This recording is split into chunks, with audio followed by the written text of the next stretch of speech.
মধুবালা, অরিত্রিকা আহানা। পর্ব 6। ঘরের বাতি নিভিয়ে চোখ বন্ধ করে শুয়ে আছে আশরাফি। কিচ্ছু ভালো লাগছে না তার। অস্থির, অসহ্য লাগছে সবকিছু। পুরো বাসা ফাঁকা, সে ছাড়া আর কেউ নেই বাসায়। সোহাগ, নাইম দুজনের বাইরে গেছে। সোহাগ গেছে তার গার্লফ্রেন্ডকে নিয়ে ডেইটে আর নাইম, সে গেছে বাড়িতে বাবা মায়ের সঙ্গে দেখা করতে। আশরাফির তো বাবা মা কেউই নেই, তাই ছুটির দিনগুলোতে একা বাসাতেই কাটাতে হয় তাকে। নাইম অবশ্য বেশ জোরাজুরি করেছিল তার সঙ্গে যাওয়ার জন্য, কিন্তু আশরাফি না করে দিয়েছে।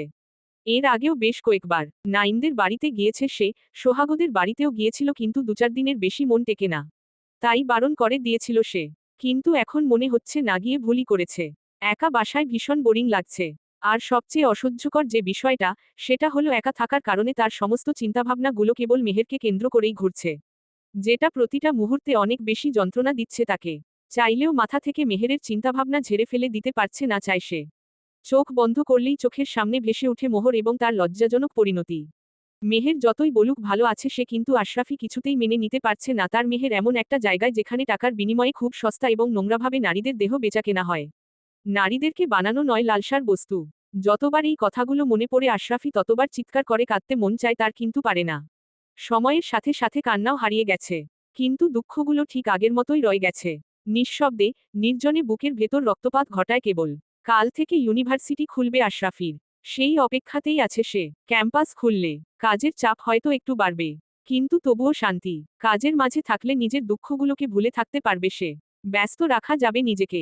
এমনিতে একা যতক্ষণ থাকে দমবন্ধ হয়ে আসে তার। মেহেরের সাথে দেখা হওয়ার পর থেকে সেটা আরও বেড়েছে। সবকিছুই অসহ্য লাগছে তার। মাথার ভেতর উল্টোপাল্টা চিন্তাভাবনা ঘুরপাক খাচ্ছে। মাঝে মাঝে তো মনে হচ্ছে একটা লোডেড পিস্তল নিয়ে ঠিক মাথার খুলি বরাবর গুলি করে উড়িয়ে দিতে মেহেরকে। কিন্তু পরক্ষণেই আবার তাকে কাছে পাওয়া তীব্র আকুতি। আশরাফি নিজেও বুঝতে পারে না এ কেমন চাওয়া। তার নিজের ওপর লজ্জা হয়, কিন্তু তবুও অস্বীকার করতে পারে না মেহেরকে এখনো চায় সে। এখনো পাগলের মতো ভালোবাসে তাকে। গতকালকেও সারারাত বিছানায় এপাশোপাশ করেছে সে। অনেক ভেবেছে, কিন্তু কোন কিছুতেই কোন কুল পায়নি। একটা মেয়ে কি করে এতটা নিষ্ঠুর হতে পারে? সারা জীবন ধরে শুনে এসেছে মেয়েদের মন হয় কোমল, স্নেহময়ী, দর্দমাখা। কিন্তু মেহেরকে যত দেখছে ততই অবাক হচ্ছে সে। লাজলজ্জা, আবেগ, অনুভূতি, মায়ামমতা শূন্য হয়ে গেছে সে। কিন্তু মেহের কি এমন ছিল? মোটেও না। নরম, কোমল, শান্ত দিঘি মতো একটা মন ছিল তার। আশরাফি একটু ছোঁয়াতে নুয়ে পড়ত লজ্জাবতী লাজুকলতাটা। সেজন্যই আরো বেশি কষ্ট হয় আশরাফির। এমন মেহেরকে নিজের দুঃস্বপ্নের ভাবে নিজে। এমন কেন হলো সবকিছু? টাকার জন্য? মেহের তো নিজমুখেই স্বীকার করেছে।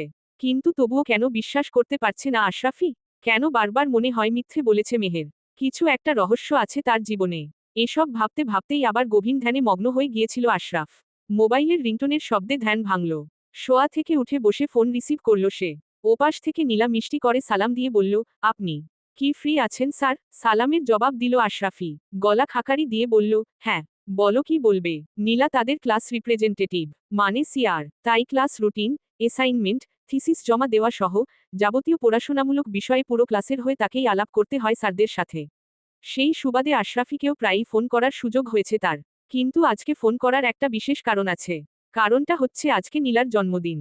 বাসায় পার্টি হবে। সব বন্ধুবান্ধবদের, পরিচিত কয়েকজন স্যার ম্যাডামদের দাওয়াত করেছে সে।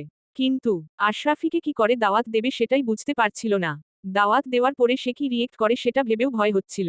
শেষমেশ একটা উপায় বের করে ফেলল। নিজের রিসার্চে অ্যাসিস্ট করার জন্য আশরাফি তাকে কিছু আগ্রহী ছাত্রছাত্রীদের লিস্ট তৈরি করতে বলেছিল।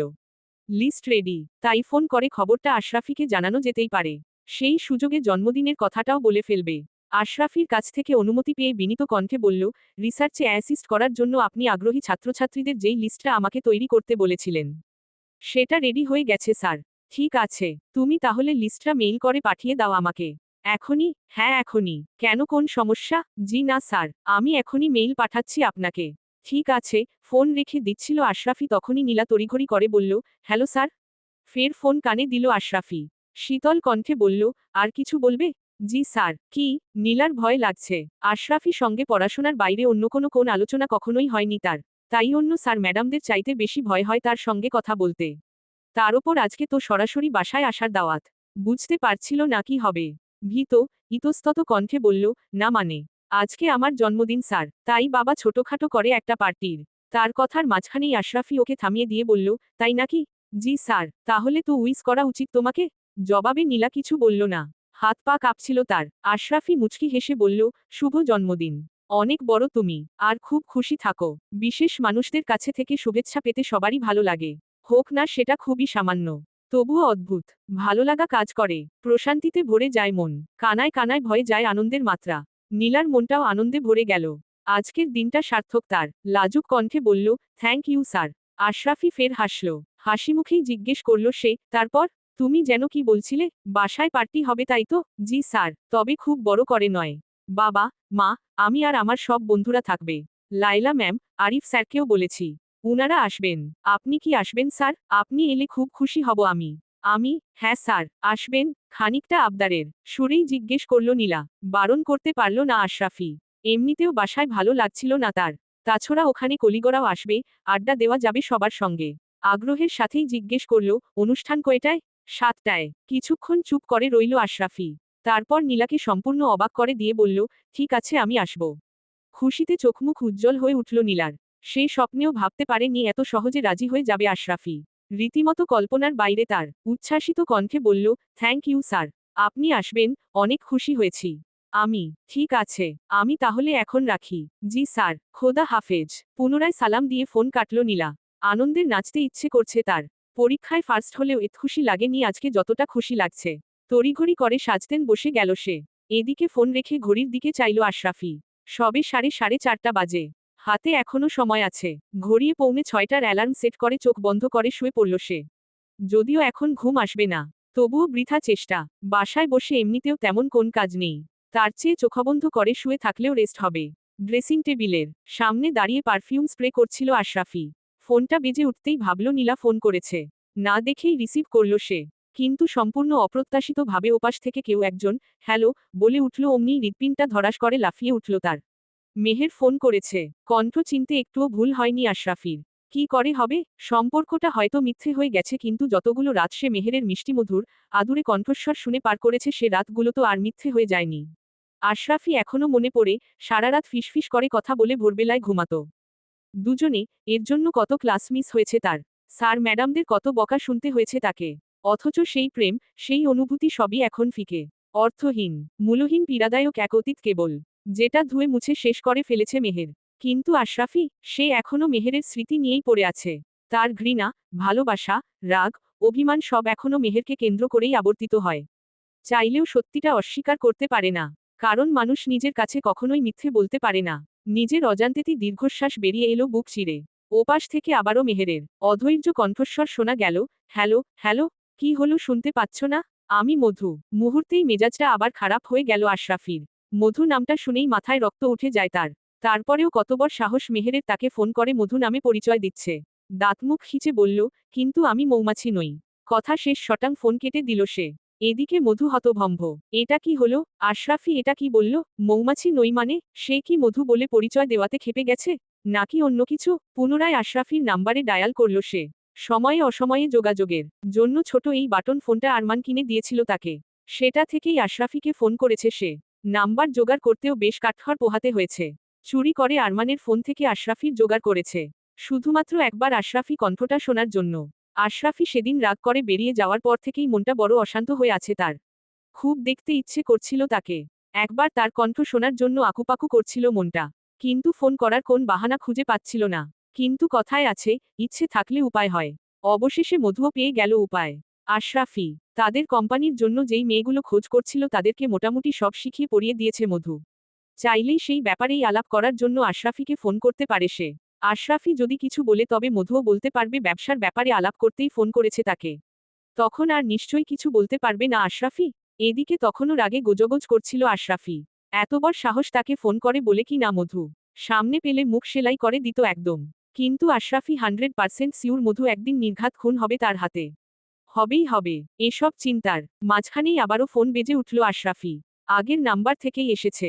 রিসিভ করে শুরু হলো ঝাড়ি। মধুকে কোন কথাই বলতে দিল না সে। ইচ্ছে মতো ঝাড়ল। আধ ঘন্টা বাদে কিছুটা শান্ত হলে মধু মুচকি হেসে বলল, আমার ফোন ব্যালেন্স কম। তোমার যদি খুব বেশি বকতে ইচ্ছে হয় তবে নিজের ফোন থেকে করো। কিন্তু এবার দয়া করে আমাকে কাজের কথাটা বলতে দাও প্লিজ।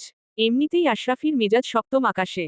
তার ওপর যখন দেখল সে এতক্ষণ যাবৎ চেঁচামেচি করার পরেও মধু বিন্দুমাত্রও বিচলিত হয়নি তখন মেজাজ আরও খিচড়ে গেল। তাই আরো বেশি ক্ষেপে গেল সে। ফোনের ওপাশ থেকে ঝাড়ি মেরে বলল, এই ফোন রাখো তুমি। তোমার সাথে কোন কথা বলার রুচি আমার নেই। আমি তোমার সাথে কোন কাজের কথা বলবো না। বলতে হবে, কারণ তুমি আমার স্বামীকে তোমার একটা কাজ করে দেওয়ার জন্য টাকা দিয়েছ। সেটার ব্যাপারে কথা বলতেই তোমাকে ফোন করেছি। অত্যাধিক রাগে কিছুক্ষণের জন্য নির্বাক হয়ে গেল আশরাফি। রিয়েক্ট করার মতো আর কোন ভাষা খুঁজে পেল না সে। মেহের তাকে স্বামী দেখাচ্ছে। স্বামী, স্বামীর 14 গোষ্ঠীর কাথায় আগুন। চিৎকার করতে করতে হয়রান হয়ে গেছে সে আর মেহের এসেছে তাকে স্বামী দেখাতে। এবার দ্বিগুণ জোরে চেঁচিয়ে উঠল সে, স্বামী না, খুব স্বামী স্বামী করছো, তোমার স্বামী আমার। ভয়ানক একটা গালি দিল সে।